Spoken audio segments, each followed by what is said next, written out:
Today is all about Nina Story. Korang jangan lupa like dan subscribe tau. Hey guys, it's me Nina and welcome back to Nina Story. So hari ni aku akan bahaskan tentang beberapa kisah yang menarik bagi aku, di mana ada beberapa tempat di dunia ni yang telah dipercayai terkena sumpahan. Sumpahan ni bukan macam sumpah ikrar janji yang korang buat tu, tapi sumpahan ni berkaitan dengan benda-benda mistik. So sesiapa je ataupun orang yang terkena dengan sumpahan ni akan dipercayai akan bernasib malang. Sumpahan ni boleh dikatakan macam orang yang bersumpah untuk membalas dendam. So sumpahan ni macam ibarat dendam kesumat seseorang lah. So without wasting any time, let's get started.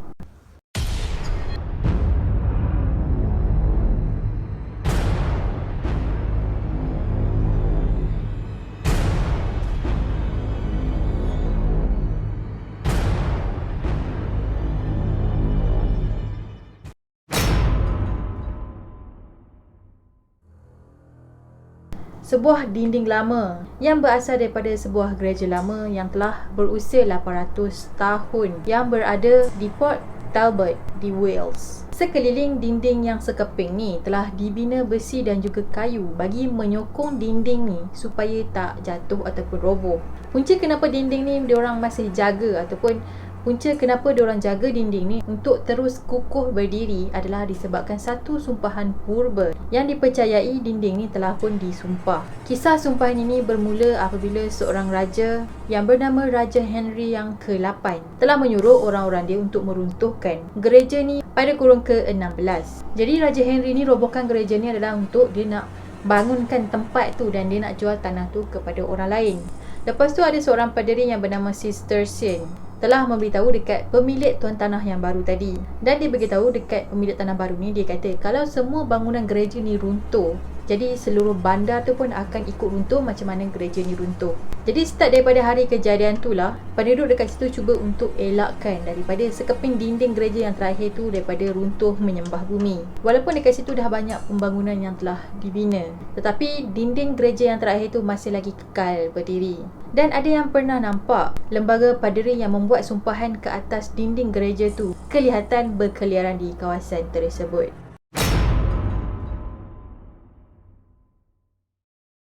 Jadi pada kurun ke-16, Earl of Mars ni dikatakan telah memusnahkan gereja yang bernama Cambus Kenneth. Lepas tu dia ambil batu-bata hasil daripada runtuhan gereja ni, dia buat istana yang baru. Jadi ketua paderi gereja tadi ni memang rasa sangat-sangatlah marah dan dia telah membuat sumpahan yang bernama The Doom of Mar. Sumpahan The Doom of Mar ni adalah sebuah sumpahan ke atas keluarga Earl, dan dikatakan sumpahan ini telah pun menjadi kenyataan. Salah satu sumpahan yang dibuat oleh paderi tadi ialah 3 keturunan daripada Earl ni tidak boleh melihat cahaya di dunia ni. Dan benda ni menjadi kenyataan apabila 3 anak luar nikah dia telah dilahirkan buta. Sumpahan lain pula mengatakan bahawa rumah tu akan terbakar ataupun istana yang dibina oleh Earl ni akan terbakar. Dan pada tahun 1800, istana yang dibina oleh Earl ni telah pun terbakar. Manakala sumpahan lain yang telah dibuat oleh paderi tadi ialah rumah tu akan hancur dan musnah sehinggakan bumbung rumah tadi akan ditumbuhi anak-anak pokok. Pada tahun 1820, kelihatan ada anak-anak pokok mula menjalar dan tumbuh di atas bumbung istana Earl. Dan diorang percaya bahawa tumbuhan itu adalah sumpahan terakhir yang telah dibuat oleh paderi tadi.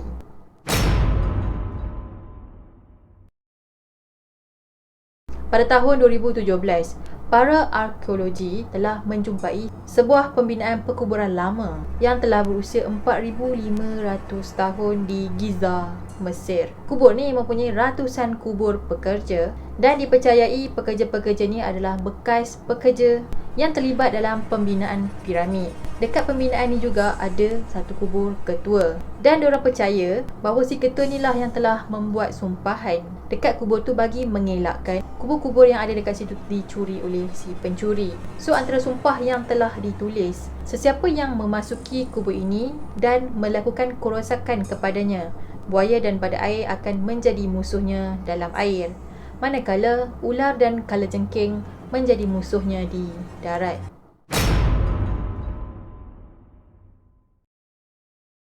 Chateau de Robespierre ni merupakan sebuah istana lama yang telah dibina di utara Perancis. Istana ni sebenarnya mempunyai legendanya yang tersendiri. Pada era medieval, seorang ratu yang bernama Jean telah datang ke istana ni bersama 2 orang anak dia dan juga seorang paderi. Dan si Ratu Jean ni datang ke istana ni selepas dia kematian suaminya akibat dibunuh. Pada malam Christmas, Ratu Jean ni telah pergi ke sebuah kampung yang berdekatan dengan istana dia bagi merayakan hari Christmas yang akan berlangsung pada keesokan harinya. Jadi malam tu dia pergi satu kampung ni dan kampung tu ada buat satu sambutan perayaan. Jadi bila habis je majlis sambutan perayaan tu, Ratu Jean ni pun baliklah ke istana dia. Sampai je Ratu Jean dekat istana, 2 anak lelaki dia telah pun kena bunuh dengan si paderi tadi. Dan pada masa tu si paderi ni mabuk-mabuk dan diorang ni telah bergaduh. Dan paderi-paderi ni telah bunuh anak-anak Ratu Jean tu masa diorang dalam keadaan yang mabuk dan tak sedarkan diri. Dan ada yang kata paderi ni bagi Ratu Jean tu makan daging anak-anak dia sendiri, dan Ratu Jean ni tak sedar pun yang dia makan tu adalah daging daripada anak dia. Jadi dalam cerita legenda ni, Ratu Jean ni telah sumpah istana tu dengan mengatakan tak ada satu burung pun yang akan hinggap dan berkicauan dekat istana tu.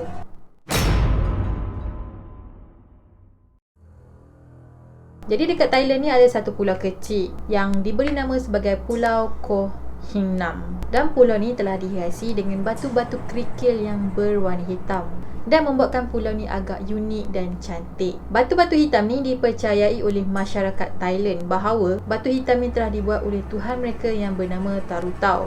Tarutau dikatakan telah bersumpah sesiapa je yang membawa keluar batu hitam daripada pulau tu akan terkena nasib malang. Dikatakan setiap tahun pejabat Taman Negara Thailand yang menguruskan pulau tu telah menerima banyak bungkusan dari seluruh dunia, dan bungkusan-bungkusan tu mengandungi batu hitam yang ada dekat pulau tadi. Disebabkan pulau ni cantik dan menarik, jadi ramailah pelancong yang akan datang ke pulau tu dan diorang akan ambil batu kerikil ni. Kononnya nak ambil sebagai buat kenangan lah, sebab batu tu memang nampak cantik dan menarik. Dan apabila pelancong ni ambil batu ni bawa balik ke rumah diorang ataupun bawa balik ke negara diorang, diorang dikatakan akan mengalami nasib malang.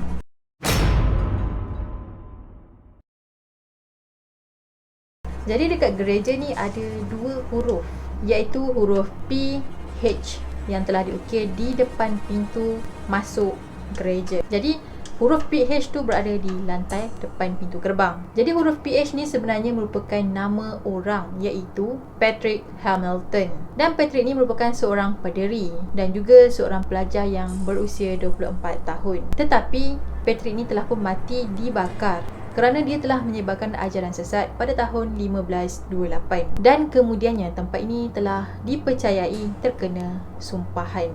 Mana-mana pelajar yang datang ke situ dan pijak tanda nama huruf PH ni dikatakan akan gagal dalam exam ataupun peperiksaan. Jadi disebabkan kepercayaan ini, ramai pelajar yang akan datang ke situ pas diorang graduate untuk pijak tanda nama tu. Kononnya macam diorang ni dah tak risau yang diorang ni akan gagal dalam peperiksaan lagi.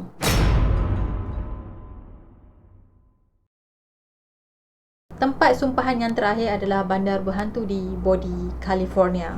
Pada masa dulu, bandar ni sangat kaya dengan emas, dan bandar ni juga pernah ada populasi manusia sebanyak 10,000 orang pada kurun ke-19. Bila emas dekat bandar ni semakin berkurang, jadi bandar ni mula menjadi sunyi dan sepi. Lepas tu banyak pula kebakaran yang berlaku dekat bandar tu, menyebabkan beberapa buah bangunan telah pun rosak. Pada tahun 1950-an, bandar ni telah kosong tanpa ada penghuninya. Pada tahun 1962, kemudian bandar ni telah dijadikan sebagai sebuah tempat bandar yang bersejarah. Dan kisah pasal bandar ni terkena sumpahan mula diperkatakan. Ramai pelancong luar yang datang ke bandar ni, kemudian diorang ambil sesuatu untuk dibuat sebagai kenang-kenangan. Dan diorang ni akhirnya mengalami nasib yang buruk. Sehingga kan muzium yang dekat situ telah memaparkan beberapa surat yang telah ditulis oleh pelancong yang pernah melawat bandar tadi. Jadi surat tu ditulis oleh pelancong ni bahawa diorang ni dah pun hantar balik barang-barang yang diorang ambil dekat bandar tu, dan berharap sumpahan ke atas diorang ni akan berhenti. Ada yang kata sumpahan ni sebenarnya telah dibuat oleh seorang ranger. Jadi ranger ni tugas dia adalah menjaga setiap bangunan yang ada dekat bandar tadi. Dan dia jaga supaya tak ada orang yang curi ataupun ambil barang-barang sejarah yang ada dekat bandar tu. Jadi pelancong-pelancong yang datang dekat bandar tu tak tahu pasal sumpahan ni. Dan diorang pun ambil lah barang-barang yang diorang rasa menarik, bawa pulang ke rumah diorang. Dan selepas tu diorang ni betul-betul mengalami nasib yang buruk. Dan disebabkan perkara-perkara macam itulah diorang makin percaya yang sebenarnya bandar tadi tu adalah bandar yang telah pun disumpah. Okay guys, that's it for today dan aku harap korang suka dengan konten aku pada hari ini. Dan pada korang yang baru first time tengok video aku, please consider untuk subscribe supaya aku rasa lagi semangat untuk upload cerita-cerita yang baru. Dan kepada korang yang dah lama tengok video aku tapi still lagi tak subscribe, please subscribe juga di bawah supaya kita sama-sama dapat membangunkan channel ni dengan jayanya. Dan ya, kita akan jumpa lagi pada video yang akan datang.